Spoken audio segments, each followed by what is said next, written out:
So I think there was a lot more excitement throughout the entire organization this time, because we knew now what the students are capable of doing in a short amount of time with very limited resources. The difference this time around is we had actually twice as many students, and we also had 2 projects. What we wanted to do this time was to kind of learn from what we did last time and try something just a little bit different. And the museum's been going through a fairly comprehensive, really a transformative process on its brand architecture. So the thought was, well, how do we start to take some physical spaces of the museum and start to kind of play off that brand architecture a little bit. So we took it in a little bit different direction this time. So this building is 206,000 square feet. Right now, about 6,000 square feet I'm really thrilled with, and the other 200,000 needs a lot of work, okay? And that's where you come in. We've got some spaces that are just dead. They're flat, they're not working. And what we'd like you all to do is to help us figure out how those spaces can be that brand. So when they showed us the 4 different spaces, they took us to this classroom, another, and the Arctic Passage area, and this other room that had a liquid nitrogen tank and a skeleton and all this other stuff. So my initial reaction to coming into this classroom was, oh, I don't want to do this one. Please don't let me get this one. Classroom 2. And then I got it.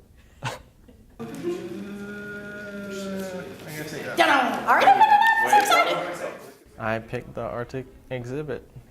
I think the other team was kind of disappointed.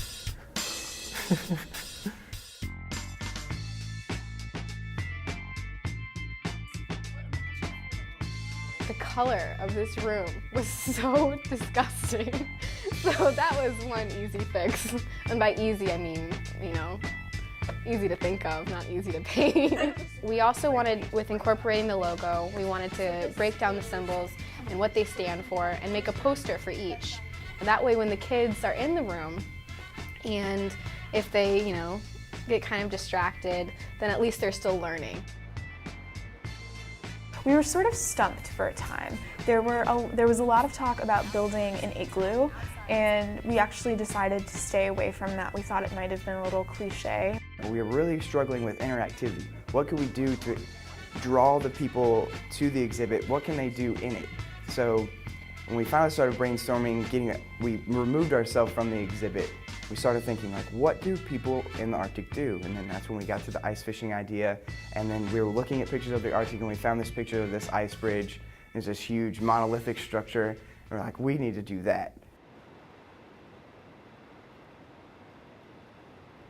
So Seth and I are gonna start cutting up the ice bridge itself, the form and the structure of it tonight. At first I was worried about the whole building aspect of it because last semester we didn't have enough time, but he has a studio, so I'm pretty confident.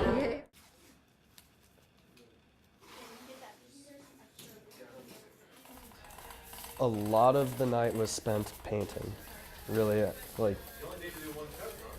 when we decided we have to paint these walls, I was just like, oh, this is gonna take forever.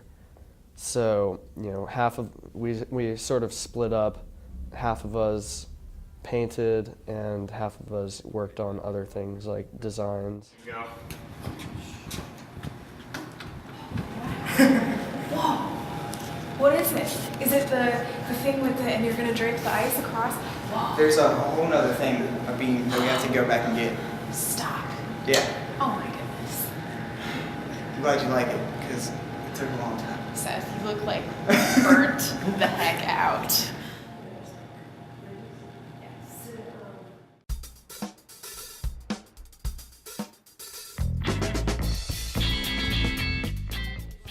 I think maybe getting the posters printed was the most stressful point we faced, because those sort of are the key element on the rounded wall that you see first when you come in. It could not have been done, I don't believe. If we would have had to wait to cut everything to build this 10-foot high structure that we built over the course of the night, I really don't think there would be any way we would have been able to do it with the resources in the morning. Because I mean, the whole rest of the day, we were really working hard to get everything, you know, getting all the sheets to look kind of like ice, or, you know, getting everything to be as realistic as possible. If we didn't have the time to do that, I don't even know what would have happened.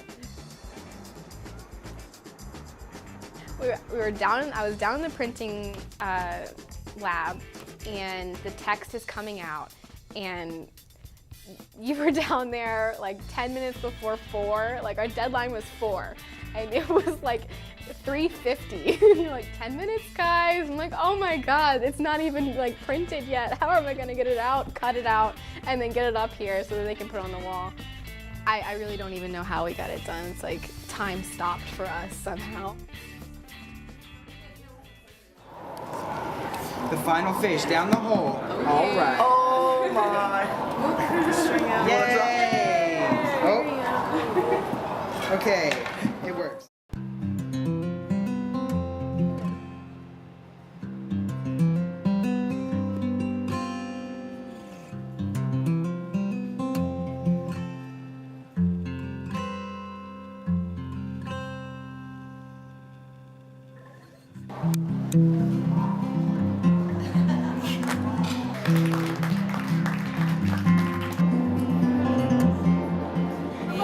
I love how they made that space. It was just a design, but interactive, where you actually go ice fishing. It has the facts of That was a great idea. The facts of the fish that you can have in the Arctic. I like that a lot. That's a really great idea. It looks good. The exhibits team might be sorry they didn't do it. Oh my gosh! I like all the facts. I like the quotes. I love the chalkboard where we can write on the walls and kind of give lots of information. It's just be a very all-purpose space that they created for us. It's really nice. I like the chalkboard. I love the idea of being able to put something up there, a topic, and then have them reflected in the chalkboard. And I love the art and science, and I love integrating all those things. So it's amazing. I would recommend anyone to if you have the chance, if you're brave enough, you should try it. It's a lot of fun. I'm gonna think about doing it again next year and helping out the newbies. I think it's really unique. I think it's great that VCU has again found a way to relate to the community at large, and that we are stretching our legs to the Science Museum and other companies. So I think that the Da Vinci program has done a really good job of communicating with the whole community. I think it's great.